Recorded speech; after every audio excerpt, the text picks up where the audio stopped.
Congratulations on the purchase of your new Craftsman tractor.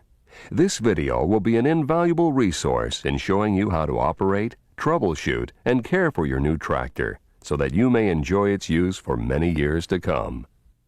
The tractors used in this video may differ from the one you have purchased, but the systems talked about are the same. Once you have assembled the tractor, but before you operate, make sure that the battery has been properly charged for at least 1 hour. All tires have the proper air pressure. Not having proper air pressure will cause the deck to cut unevenly. The tires were shipped overinflated. Check that the deck is properly leveled side to side and also front to rear. Check the mower and tractor drive belts. Be sure that they are routed properly around the pulleys and inside all belt keepers. Check the wiring. Make sure that all connections are secure and that the wires are properly clamped in place. Also, get to know your controls. In the operations section of your owner's manual, there is a picture of the tractor with all the controls. Get to know the controls and how each one of them works. It is very important to have the correct oil level in the engine, so follow the directions in the Check Engine Oil Level in your owner's manual. It's also recommended that the oil be changed after the first 2 hours of use. This will clean the engine of any debris caused by break-in. Fill the tank with fresh, clean, regular, unleaded gasoline. The use of leaded gas will increase the carbon and lead deposits, which will reduce the valve life. When storing your tractor after the season, be sure and follow the storage guidelines in the owner's manual. Now, let's run through the operation of your tractor. Push the clutch brake pedal and set the parking brake by lifting the small lever at the bottom right side of the dash. Hold the lever in the engaged position and release the clutch brake pedal. The lever will remain in the engaged position. Put the gear shift lever or motion lever in neutral. Make sure the attachment clutch is in the disengaged position. Some models have a large lever on the right-hand side of the dash. This lever should be at the bottom of the slot. Other models will have an electric clutch switch also located on the dash. This switch should be pushed in. Either way, if the clutch is not disengaged, the engine will not start. Now, engage the choke. If you have only one lever that has both the throttle and choke, move it into the choke position. You do this by moving the lever up to fast, then to the right, and up a little more until it stops. If your tractor has a separate throttle and choke control, move the throttle to fast and pull the choke knob all the way out. Then turn the ignition key to start. As the engine starts, a small puff of blue smoke might appear coming out of the exhaust. This is part of normal engine function. Once the engine is started, move the choke control out of the choke position to about half speed. If you have a separate choke, push it in all the way and move the throttle to half speed. To engage the blades, move the attachment clutch lever which is located on the dash up to the engaged position. On models with an electric clutch, pull the switch outward to engage the blades.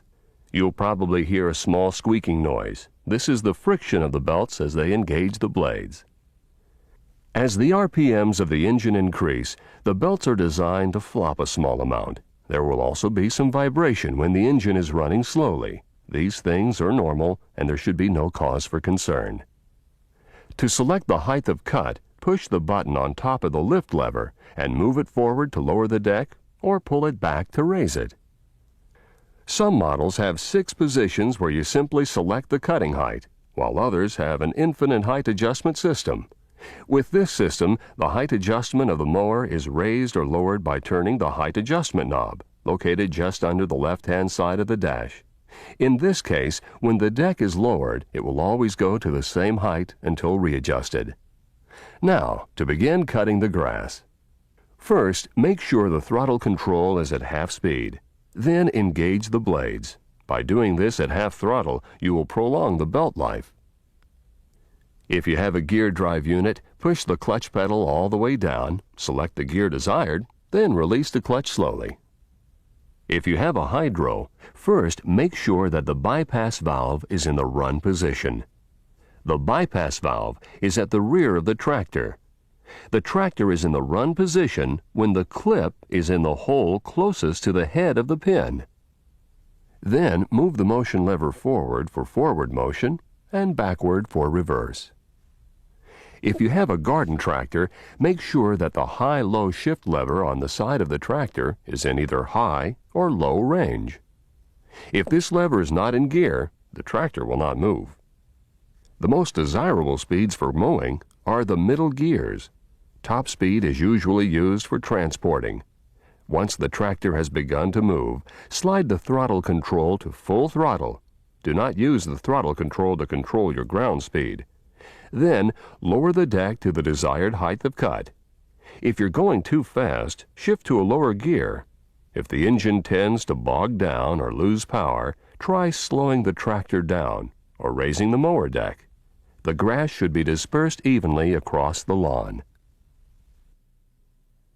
For your added safety, your tractor has been equipped with an operator presence system. This system shuts the engine down if you try to get off the tractor while the blades are still engaged. On some models, the blades must be disengaged and the parking brake must be set, or the engine will shut off when you leave the seat. If this happens, remember you must disengage the blades before your tractor will restart. Now let's talk about mulching. When mulching, it's very important to cut only 1/3 of the grass off. For instance, if the grass is 6 inches high, only cut 2 inches off. This will give the deck a chance to cut and hide the grass. The grass must be dry, and the underside of the deck should be clean for mulching to work properly. Trying to mulch wet grass will result in the grass not being hidden properly. This will also happen if too much grass is being mulched. If this happens, raise the deck and make sure that the grass is dry. Remember, use the 1/3 rule. Cut only 1/3 of the grass off at a time. As with mulching, the best condition for grass to be bagged is when it's dry. Under normal conditions, you can bag at the same speed as if you were dispersing the grass. Remember, it's normal for the left-hand bag to fill before the right-hand bag. If the chute becomes plugged, you must stop the mower, shut the engine off, remove the spark plug wires, remove the chute, and clean it out. Then reattach the chute to the mower. Make sure to reattach the spark plug wires. If plugging becomes a problem, either slow the ground speed down or raise the height of cut. The FBI, or full bag indicator, will tell you when the bags are full. As the bags fill, the wheel spins. The fuller the bags, the faster it spins. Once the wheel has stopped spinning, the bags are full. But the easiest way to use the FBI is while the wheel is spinning very quickly, stop and empty the bags. This way you'll never have to clean the chute area out. To stop the blades, reduce the throttle to half speed. Move the attachment clutch lever on the dash up and to the left, and then down. With models that have an electric clutch, push the switch in to disengage the blades. To stop your tractor, push the clutch brake pedal all the way down. With the throttle control at half speed, move the gear shift lever to neutral and set the parking brake. Again, on some models you must engage the parking brake before you get off or the engine will shut down. Finally, turn the ignition key to off. By following these easy starting and stopping instructions, you will benefit from many hours of dependable use from your tractor.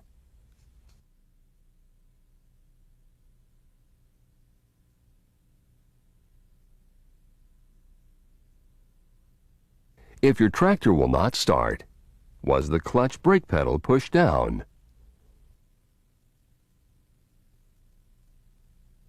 Is the attachment clutch lever or switch in the off position?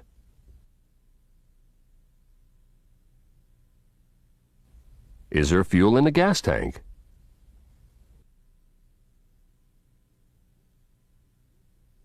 Is the engine flooded?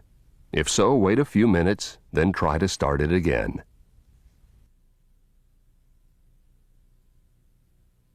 Is the air filter dirty? If so, clean or replace it.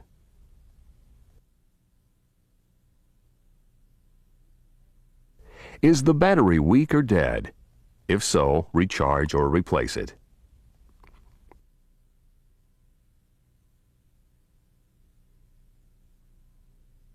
Are you experiencing a loss of power? You may be trying to cut too much grass too quickly. To correct this, try raising the cutting deck or slowing the ground speed. You may be experiencing grass buildup under the mower deck. If so, try cleaning the underside of the deck. Make sure to unplug the spark plug wires first. Be careful of the mower blades. They are sharp.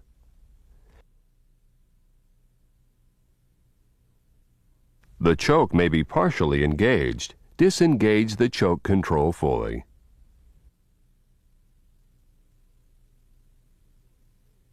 If you are experiencing an uneven cut, you may have worn or bent blades. Replace the blades. The engine speed may be too slow. Increase the throttle to full.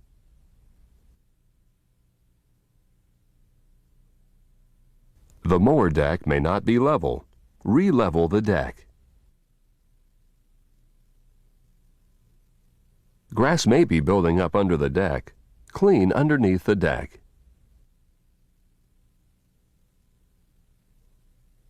The mower deck vent holes may be plugged. Disconnect the spark plug wires and clean the debris from the mandrels and vent holes around the mandrels.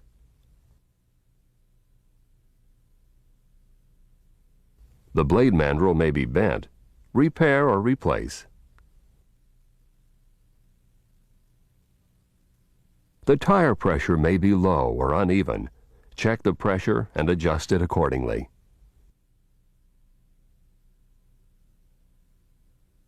You may be traveling too fast. Shift to a lower speed.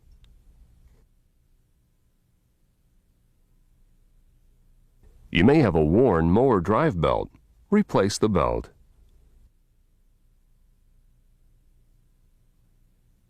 The grass may be wet. Wait for it to dry.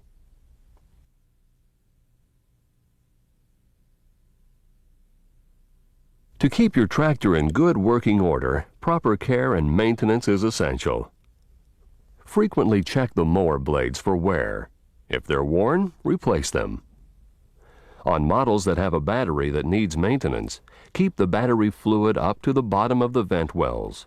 Remember, all batteries will discharge if left sitting for long periods of time. It's okay to charge the battery with a standard 12-volt automotive-type charger. Check the engine oil and add if necessary, and always use good, fresh, unleaded gasoline. Check the air cleaner and clean or replace if necessary.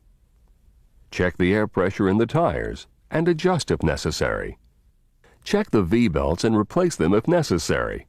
All of the above can be accomplished by following the directions in the Customer Responsibility section of your owner's manual. Sears has made every effort to supply you with the highest quality lawn or garden tractor available. We hope that this video has been helpful. We're confident that with the proper care, maintenance, and operation of your new tractor, you'll be able to enjoy its use for many years to come.